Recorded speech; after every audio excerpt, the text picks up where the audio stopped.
Why are we so afraid of dying? It seems like it should be obvious, but I don't know, it doesn't seem that way. Merry Christmas, by the way, to anyone who celebrates it. I've been wondering around this a long time. It's really hard to articulate both what I'm afraid of and my perception of what other people are afraid of. Are we afraid of nothing or are we afraid of something? And I think most of us are afraid of nothing. I think there might be some people out there who are afraid of hell or damnation or similar. I don't really think that's what it's about. I think what it's about is being afraid of not waking up, right? But why? What is that fear? Some people get comfort in the idea of reincarnation, but if you woke up as someone else, why would that be better than not waking up at all? And in particular, like, what is that very, very particular essence that we're worried is going to go away, right? And it's consciousness. How do we define that kind of consciousness? Or what do we even think that it is? Or phrased another way, how could it go out, right? I think that we have this blind fear of death because I don't think that people really know what it is to be alive in the first place. And there are all these sort of like spiritual gurus and stuff out there. And, I was thinking, I feel like where we're at in this sort of spiritual expertise world right now is sort of where doctors were at in like the 1500s. It's like you got sick and you called the doctor and then they, bled you for 20 minutes and, acted like they were helping. I feel like spiritually, that's sort of where we're at as a society. Maybe in like 500 years, we'll be in a better spot. But I think that we are just so blind, terrified that most of us are just unwilling to even look at like what we're even scared of. That is when you are conscious going unconscious, which we do every night, of course. But somehow when you have the idea you won't wake up the next day, then it seems scary. But why is that scary? Don't get me wrong, I find it really scary too. But why? A lot of us don't really look at that fear.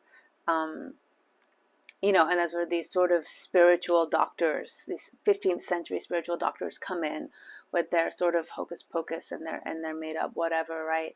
And they give you an answer that's going to take away that initial fear that, ooh, this consciousness is going to flicker out. I think they do us a disservice when they do that. I think that they prevent us from seeing something else. And I don't totally know what that thing is, but I think that when people really examine sort of the nature of consciousness, it turns out to be a little different than maybe we thought it could be. So I'm afraid of dying.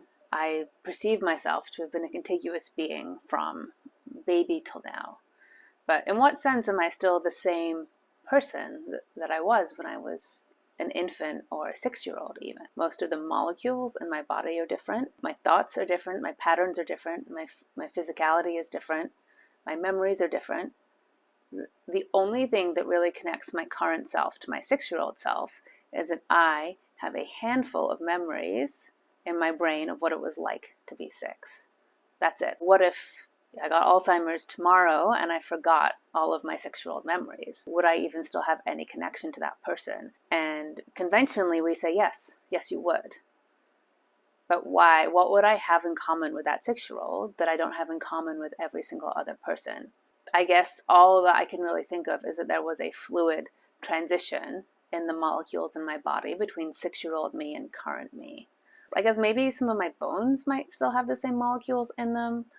I don't know, but I think my brain doesn't. I think that my brain had total overturn. Certainly a lot of the water in me has disappeared and come back, right? And then so you sort of start getting into the question like, okay, well, if all that really makes me contiguous me is memories of past me, yet even if I erase those memories, I would still somehow be me. What separates me from other people?